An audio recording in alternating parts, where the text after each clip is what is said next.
Mga kabuksi, ngayon po may nakita po tayong bata at pangalan niya po Josh dito po sa Carwas at pinakarwas po namin yung motor at napagalaman ko po itong bata, nag-aaral pa po siya. Ito po si Josh po yung pangalan niya. Ngayon po mga kabuksi, sa ibang araw po papasyalan po natin yung bata. Tatanong po natin kung taga-saan po siya. Josh, taga-saan ka? Taga Patling po. Patling.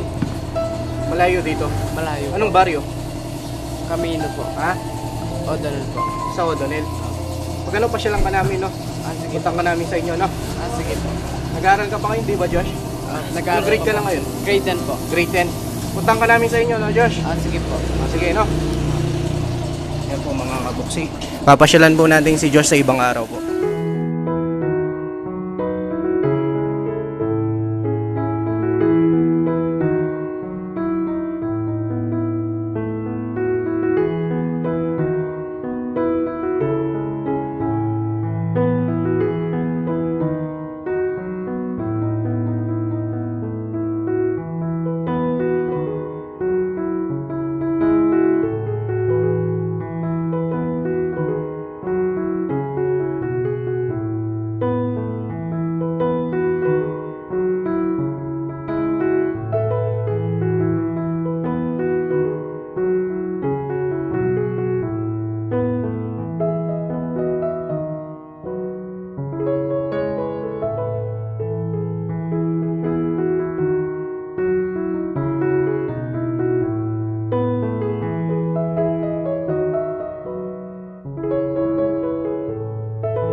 Magandang araw po sa inyong lahat mga kabuksi. At ngayon po meron po tayong papasyalan na bata na napakasipag dito po sa bayan ng Capas Tarlac.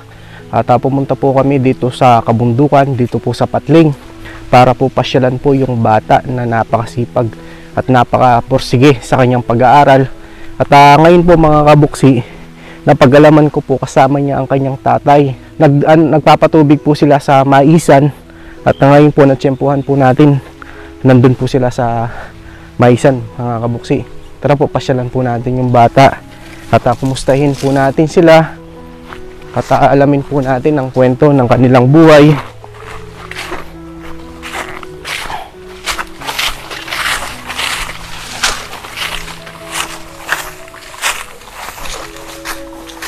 Pupuntahan po natin si pangalan, napagalaman ko po Josh yung pangalan po ng bata.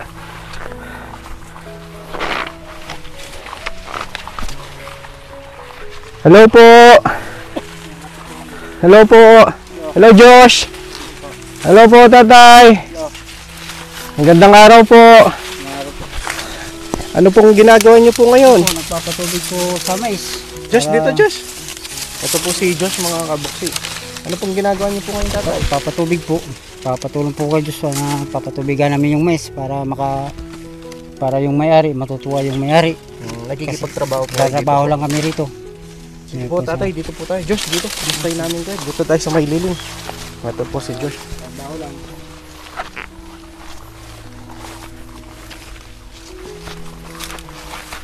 Pinapatubigan yung Josh yung yung maisan. Para po kasi po yung iba po di po pantay yung paglaki po ng mais kasi yung iba po na ano po sa araw. Sa araw. Sobrang init ngayon, no? Sobrang init po kaya yung ibang mais po naiwan yung laki. Kaya pinapatubigan nyo.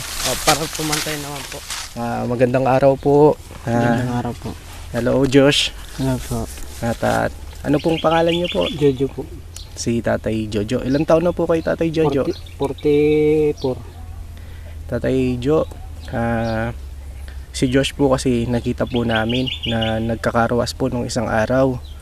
At kinumusta ko po siya kasi po nalaman ko si Josh nag-aaral pa po pala. No Josh? Bali ilang taon ka na Josh? 16 years old po. Anong grade ka na kasi Josh? Grade 10 po. Yun po mga kabuksi kasi po nung isang araw si Josh po sakto po yung pagkakita po namin sa kanya. Nagkakarwas po kasi si Josh at nagpakarwas po kami kasi yung motor po namin pinakarwas namin. Tapos inalam ko po kung saan po yung bahay ni na Josh, kaya po ngayon pinuntahan po natin dito sa kabundukan. Dito po Patling po, no, Tatay John, no? Opo. At Tay, bali ilan po yung anak niyo po? 6. Pero yung yung dalawa, mayroon ng asawa. Pero yung katuwang ko sa trabaho dito, si Joshua. Yung balianin po yung anak niyo po, Oo. Tatay. Tapos po yung may yung pong dalawa may asawa na. Asawa na. Tapos ngayon po si Josh po. Si Joshua na lang pong katulong ko dito sa trabaho. Pag Sabado at Linggo, magkarwas siya. Yung para may baon sa araw, pag pumasok siya, para may baon siya.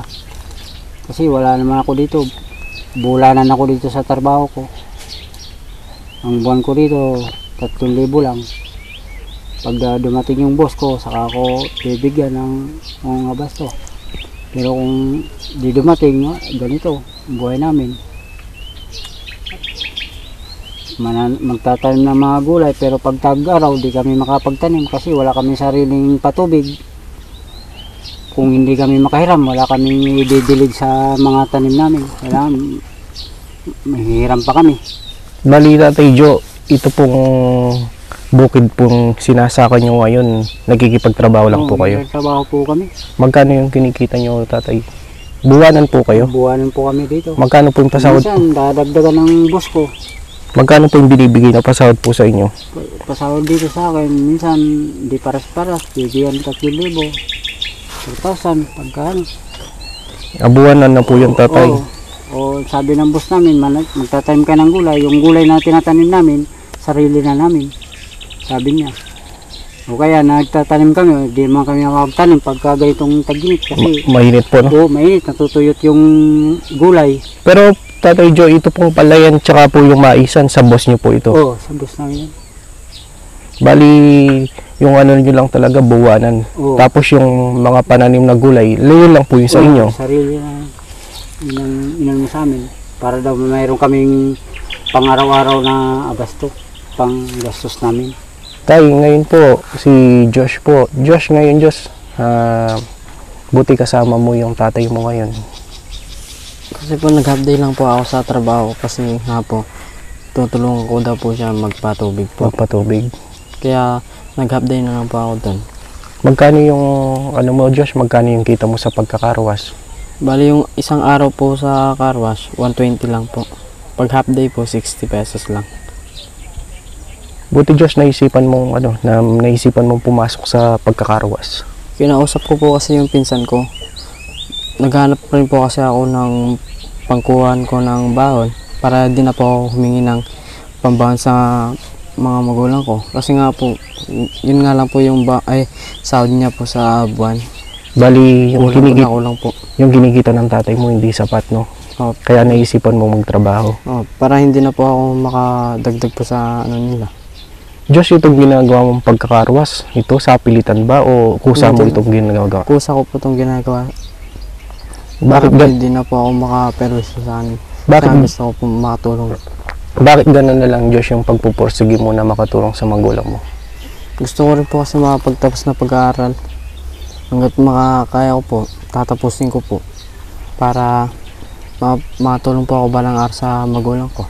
Anong pangarap mo, Josh? Sabi po nung mga customer namin po, mas maganda po daw magsundalo. Kaya po, pinag-isipan ko po yung pagsusundalo. Kaya nagustuhan ko naman po. Kasi yung sahod po daw doon, malaki-laki rin po. Bali ngayon grade 10 ka na. Grade 10 na po. Kaya ngayon gusto mo magsundalo Ah, para mas makatulong sa mga magulang mo, no? Ganun po. Sa'yo, Josh, gano'n ka-importante na nakakapag-aral yung mga bata na katulad mo? Yun po. Kasi importante po kasi yung pag-aaral para po sa mga bata. Kasi nga po, ito po yung gusto lahat ng mga magulang nila. Makapagtapos sila ng pag-aaral. At para rin po sa kanila yung ginagawa po nila. Josh, yung ano mo, no, na napakasipag mo. Alam niyo po mga kabuksi, si Josh po, nakita po namin ng isang araw na nagkakarwas po. at hindi niya po inaalinta yung layo ng kanyang pagtatrabaho. Pero ngayon, Josh, habang walang ano dun sa karwas, tinutulungan mo naman yung tatay mo ngayon, no? Kayo po, Tatay Joe, ano po yung pangarap niyo po para kay Josh po? Ang pangarap ko sa mga anak ko, makatapos lang ng pag-aaral. Yun ang pangarap ko. Para pagdating ng panahon, hindi siya maging tulad ko na nahihirapan kung magkakaroon ng pamilya. Yun ang pangarap ko talaga. Makatapos lang yung mga anak ko pag-aaral, pag-graduate sila, para makatrabaho sila ng maayos. Kasi yung dito sa bukid, kung pamilyado, kulang talaga sa bukid yung kikitain, kulang pa sa mga anak. Ngayon, Tatay Joe, ano po yung gusto niyo pong sabihin kay Josh po ngayon? Ako, papasalamat ako na tuloy na yung pag-aaral niya, saka nakatulong siya sa akin na kahit paano, nagkakarwa siya, hindi na siya nanghingi ng baon sa akin. Malaking pasalamat ko po. Ikaw, Josh, anong gusto mong sabihin sa tatay mo na kahit na mahirap, pinagpapatuloy ng tatay mo na pag-aralin ka, na buhayin kayo, kahit na mahirap, si tatay mo ginagawa niya yung paraan na makakaya niya? Papasalamat po ako sa kanya dahil kahit di naman po siya nakatapos ng pag-aaral, pinapangarap niya po na makatapos kami po ng pag-aaral. Kasi nga yun para daw po sa amin yun. Hindi naman po daw para sa kanya. Para hindi daw po kami magsisi sa uli. Kaya pinagpapatuloy ko po yung pag-aaral ko. Kasi po ayaw ko pong matulad sa mga kuya ko. Kasi yung iba po, nakatapos naman po kaso nag-asawa kaagad. Yung kuya mong dalawa nag-asawa na kaagad? May asawa na po sila. Anong pagkatapos nila ng grade 12? Nag-asawa na sila. Pero may ikaw, trabaho naman po sila. may trabaho na sila ngayon. Pero ikaw, Diyos, yung kagustuhan mo ngayon, makatapos ka ng grade 12 tapos makapasok ka na sundalo. Yung po yung gusto ko. Magtatrabaho muna po ako pagkatapos ko ng pag-aaral bago ako magkapamilya. Gusto kong makatulungan yung pamilya ko kasi nahihirapan din kami dito sa bukid. Kulang yung mga sweldo ng papa ko. 3,000 sa buwan yun, isang buwan. Tapos pag dinadagdagan pa, kulang pa rin po yun. Kaya naisip ko po, pwede naman po ako mag-aral kahit nagtatrabaho ako. Para po, di na po ako manghingi ng baon sa kanila. Kasi ayaw ko pong mahirapan din po sila. Kaya ginagawa ko na rin po yung mga kaya kong gawin sa buhay ko. Kasi nga po, marami po akong pangarap. Gusto ko po makatapos yung mga kapatid ko, yung maliliit. Kasi nga, yun po yung mga gustong gawin niya. Dahil yun po yung pangarap ng mga magulang namin. Makatapos kami lahat sa pag-aaral. Bali, pinapangarap mo ngayon, Diyos, pag nakatapos ka, tutulungan mo yung mga kapatid mo na tutulungan nakakabata po sila na makatapos na rin po ng pag-aaral. Bago po ako mag-asawa, tutulungan ko muna po yung mga pamilya ko. Kayo po, Tatay Joe, ano po yung natapos niyo po? Ako, natapos ko lang po, grade 2 lang po. Hanggang grade 2 lang po kayo, Tatay. Opo, totoo lang po. Kaya po ngayon, yung pinapangarap niyo po at yung pong pagpupursige niyo po na makapag-aral si Diyos na makatapos po, no? Opo, ayaw ko po, may tulad sila sa akin. Kasi wala talaga po. Parang ngayon po, Tatay Joe, naiiyak po kayo. Siyempre, sinama ko sa sarili ko, hindi ko nakapag-aral. Kaya ako pa mangyari sa mga anak ko sana. Ako tingin po ang pangarap ko, ganito. Makapag-graduate mo na makatapos sa mga anak ko. Mahirap kasi po na may tulad sila sa akin na hindi nakapag-aral. Kaya yun po ang pangarap ko sa mga anak ko. Opo, Tatay Joe, na... Kasi ako, hindi man kasi ako pinapalaki ng magulang ko. Bakit po, Tatay? Nag-iiwalay na yung mama ko sa papa ko. 10 taon pa lang ako, nag-iiwalay na sila. Nag-iwalay na po. Oo, yung bunso namin, 1 taon pa, iniwanan kami. Kung saan kami kumakain. Sa side ng mama ko, side ng papa ko. Ganun po talaga ang buhay namin. Hanggang lumaki ako, kung saan ako napupunta, napapadpad na lugar. Kaya meron akong pamilya. Ang inanong ko talaga sa mga anak ko, mga pag-aaral lang sana. Graduate lang sana. Parang Tapos lang. hindi na po matulad po sa inyo na hindi na... Ayaw ko lang matulad sa akin po. Kaya bang minsan sinabihan ko talaga, huwag kayong tumulad sa akin na hindi nakapag-aral. Mahirap ang hindi nakapag-aral. Yan. No po Tatay Joe, no? Na ngayon po Tatay Joe, alam niyo po, ngayon po kung hindi man po kayo nakatapos, ngayon po si Diyos po yung tutupad sa pangarap niyo po na yung pong hindi niyo po nakamit. No, Diyos, pagbutihin mo sa pag-aaral mo, no? Nakita mo yung sinabi ng tatay mo na alam mo, hindi madali naging karanasan ng tatay mo. Di man siya nakapag-aral, ngunit ngayon gusto niyang sa inyo kung wala man siyang sapat na pera na o mga kayamanan, pero kung mapapamana niya lang sa inyo yung tanging pag-aaral. At Diyos, ngayon Diyos, kung meron kang maipapayo sa mga kabataan ngayon, lalo na sa mga batang nagsusumikap na kagaya mo, ano yung maipapayo mo sa mga kabataan ngayon, Diyos? Sana po na matapos po nila yung pag-aaral nila at huwag po sila nang gagawa ng mga bagay na di makakatulong sa kanila. Kaya po yung mga kabataan po ngayon, marami pong mga di nakapag-aral, kaya marami rin pong nahihirapan sa buhay. Kaya nga po ako, tatapusin ko yung pag-aaral ko para po makaahon kami po sa hirap. Kasi ayaw ko na po mahirapan po yung pamilya ko. Oo Diyos, no? Pagbutihin mo sa pag-aaral mo, no? At sana Tatay Joe, yung pong pagkakita po namin sa inyo Diyos, mayroong makatulong, no? Lalo na sa pag-aaral mo. Tatay, pag yung pong sinasahod nyo, magkano po yung binibigay nyo pong baon kay Diyos pag pumapasok po siya? Minsan, 20. Ganun, 20 pesos. Hindi mo po kami paano kasi wala talagang anak buhay na maayos ko. Kaya pinagpilit niya na magkarwas. Yun, di po sapat yung naibibigay nyo po, no? Kaya nagkakarwas talaga siya. Sabi ko, sige magkarwas ka para mayroon kang baulin mo. Kasi kung saka wala talaga. Wala akong may tustos ng malaki na baon. Tapos Diyos, yung kinikita mo sa pagkakarwas, ano yun, arawan o lingguhan o buwanan yung sahod mo? Extra lang pa ako nun. Yung kinikita mo isang araw, binibigay ka agad yung sweldo mo? Anong ginagawa mo dun sa pera na Iniipon ko po para pag may kailangan po ako sa eskwela, magagamit ko po yung naipon ko. Iniipon mo para ilaan sa pag-aaral, no? Kasi marami po kaming project. Kaya naghahanap po ako ng pera. Kaya naisip ko po magtrabaho habang nag-aaral para hindi na po ako makabala sa kanila. Tay, napakabait po ng anak niyo po, Tatay Joe. Hindi niya po hinaaninta yung pagod. Pero yung iniisip niya yung kapakanan pa po ng kanyang pag-aaral. At ngayon, Tatay Joe, kumusta po yung buhay niyo po ngayon, Tatay Joe? Yung sa pang-araw-araw niyo po.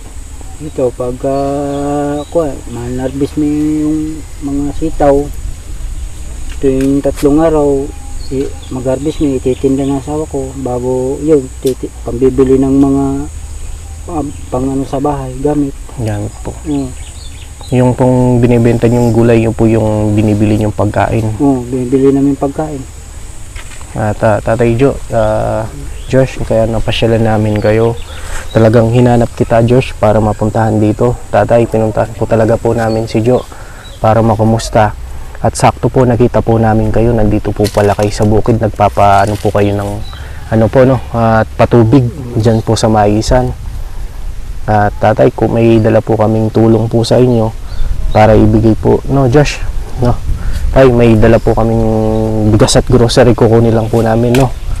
Ito po mga kabuksi, ibibigay po natin kina. Pasalamat ko po sa tulong niyo na bukal sa kaluban na kahit paano natutulungan niyo po kami dito sa mahirap sa bukid. Marami pong salamat. Opo, Tatay. Alam niyo, Tatay, ito pong ginagawa po namin. Talaga pong pinupuntahan po namin yung mga kababayan po natin na kagaya niyo po, nasa bukid man o bundok. Lalo na po yung mga batang nagsusumikap. Kasi Diyos, alam mo, hindi ko naman sa inaano, no, na sana loobin ng Panginoon Diyos na itong pagkakita namin sa inyo meron makatulong lalo na sa pag-aaral mo, no? At Josh, kung sakali na merong makapanood ng video mo na merong makatulong sa iyo, bibigay ko yung pagkakataon ngayon na manawagan lalo na sa mga kababayan natin na nasa ibang bansa na malay natin merong makatulong lalo na sa pag-aaral mo. Kung sino man po sa makapanood po ng video na ito at kung sino man po makapagbigay ng tulong, nagpapasalamat po ako sa inyo dahil po sa sobrang hirap ng buhay, naisipan ko na magtrabaho kahit sa mura kong edad. At kahit nagtatrabaho po ako, pinagpapatuloy ko pa rin po yung pag-aaral ko. Nangangailangan po kami ng tulong para po makapagtapos po ako sa pag-aaral. Kung may magbigay mo po ng tulong sa akin, nagpapasalamat po ako at di ko po sasayangan ng bigay na tulong nyo. Gagawin ko ang lahat para makatapos po ako sa pag-aaral ko at makatulong po ako sa pamilya ko at lalo na po sa mga nakakabata ko pong kapatid. Kasi gusto ko rin po sila makatapos ng pag-aaral.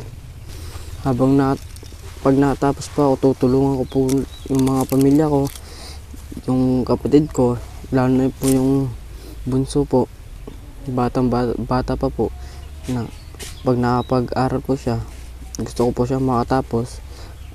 At ayaw ko po silang mahirapan sa buhay kasi nga kulang po yung sahod ng magulang ko sa pang-araw-araw. Kumukuha lang kami ng gulay tapos binibenta sa baryo para po makabili po kami ng gamit o kaya pang-ulam po sa pang-araw-araw at pambaon po ng mga kapatid ko. So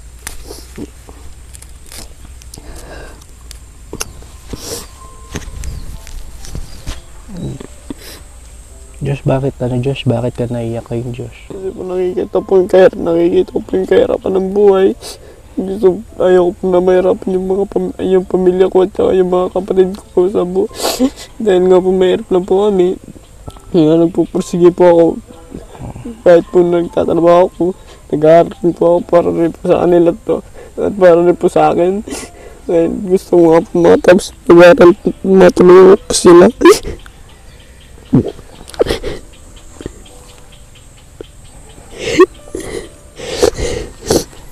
Kaya hindi ka ngayon sumusuko, no, Josh? Hindi po ako susuko hanggang di ko pa natutupad yung pangarap ko. Hindi ka susuko kung hindi mo nakakamit yung pangarap mo, no, Josh? Dahil ito po yung hindi po natupad ng papa ko yung pangarap niyo, kaya sa amin niya na po inaasa. Kaya ikaw na lang tutupad sa pangarap ng tatay mo. Gusto ko rin po maramdaman niya na kahit pa paano, maramdaman niya na parang nakatapos rin siya dahil sa akin. Ay, yung pangarap ng tatay mo na hindi man siya nakapag-aral, gusto mo ikaw na lang tutupad sa na hindi na nakamit ng tatay mo. Gusto ko matapos sa pag-aral para kahit pa paano makita niya na hindi sayang yung pagod niya.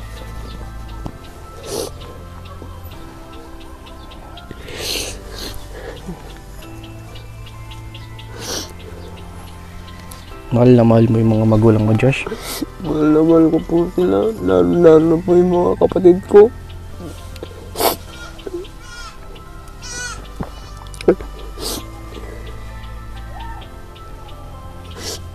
Tama yun, Josh, kasi pag nakatapos ka, matutulungan mo nga yung mga kapatid mo. Masusuklian mo din yung sinakripisyo ng mga magulang mo.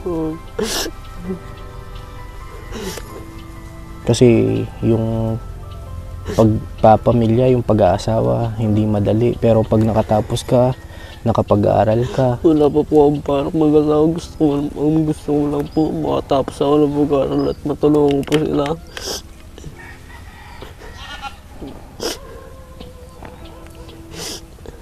Ngayon po, Tatay Jo. Diyos, may ibibigay po kaming tulong po sa inyo, no? Para makadagdag po sa pangkain niyo po. At sana loobin po ng Panginoon Diyos ito pong pagkakita po namin sa inyo. Maging tulay na matulungan po si Diyos sa kanyang pag-aaral. Kukunin lang po namin, Tatay Jo. Ngayon po, Tatay Jo, Josh, kaya napasyalan po namin kayo dito sa kabundukan, dito po sa Patling. Hindi ko po maiwasan na madurog po yung puso ko, mga kabuksi. Nung naikwento po ni Josh, lalo na po si Tatay Bong, yung buhay po nila dito napakahirap. Pero ito pong bata, na nagpupursige po lalo na sa pangarap niya na makatapos sa pag-aaral. At tay, meron po kaming ibibigay po na tulong po sa inyo. Ito po bigay po ni Sir Jose. Siya po ay kababayan natin nasa ibang bansa. Ako po ay naging tulay, naging kasangkapan lang po ng Panginoon Diyos na magatid po ng tulong. At meron po kaming dala, Tatay Jo, 25 kilos na bigas. Ito po no, Tatay Bong, Tatay Jo, 25 kilos na bigas. At may dala po kaming grocery. Ito pong grocery nito may toyo, suka, noodles, biscuit, dilata, mga noodles. Ito po Tatay. At may sabon panligo, panlaba para makadagdag po sa pang-araw-araw niyo po, no?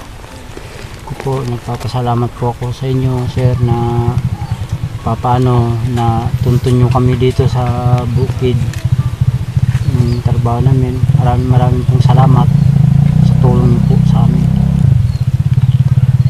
Sana po yung anak ko matutulungan nyo po rin makapagpatuloy siya makapag-aral para po hindi makahintulad ka kung hindi nakapag-aral. Gusto niyo talaga Tatay Jo na makatapos yung anak niyo po? Matagal ko na pong pinapangarap. Mayroong akong anak makapagtapos man lamang. Kaya nga yung iba, ayaw nilang, wala na po akong magawa. Kaya ito, pinili ko talaga siya makatapos. Po, Tatay. Makapag-aral. Para hindi na po siya mahintulad sa akin na mahihirapan. Hirap ng buhay pag hindi ka makatapos, hindi ka makapagtrabaho ng maayos. Pasalamat rin po ako sa tulong na ito kasi kahit pa paano po may naitulong po sila sa amin. Tsaka gusto rin po kasi makatapos, kaya po nagpapasalamat po kay Kuya na pinasyalan niya kami dito kahit malayo yung lugar namin. Josh, no, basta pagbuti mo sa pag-aaral mo, no? At mali mo na itong pagkakita namin po sa inyo, Tatay, ito pong video na ito makatulong po kay Josh na maging tulay na meron po makatulong sa kanyang pag-aaral. At hindi po kami nangangako, Tatay, pero yung Panginoon po, siya po yung gagawa ng paraan. Siya po yung magbubukas po ng pinto na matulungan po si Josh. Lalo po nakikita po namin sa bata at lalo na yung determinasyon niya, yung pagpupursige niya, yung pagsusumikap niya, Tatay, na para po sa inyo, para sa pamilya niya at pangarap niya. Kaya huwag kang bibitaw, Diyos, no, sa pangarap mo, no? At anumang hirap, anumang mga pagsubok na dumating sa inyo, ang lagi mo lang kapitan yung pangarap mo at lagi kang manalig sa Panginoon Diyos at maging mabait na bata, no, Josh? At ngayon po mga kabuksi, po tayong panibagong tulong po na naibigay sa pamilya po ni Tatay Jo. At napasyalan po natin si Josh dito po sa kabundukan dito sa Patling. Nagpapasalamat po ako unang-una sa ating Panginoon Diyos na tayo po ay ginamit na maging tulay o kasangkapan na magatid po ng tulong, at sa pamamagitan po ng mga video po natin nabibigyan po natin sila ng pag-asa at lalo na po yung katatagan sa kanilang pangarap at lalo na po mabigyan ng tulong. At no, Tay, hindi na po kami magtatagal, no, Josh. Maraming salamat sa inyo sa mainit na pagtanggap nyo sa amin. Itong tulong po na ito, Tatay, sana kahit papaano po maging kasiyahan nyo po, no?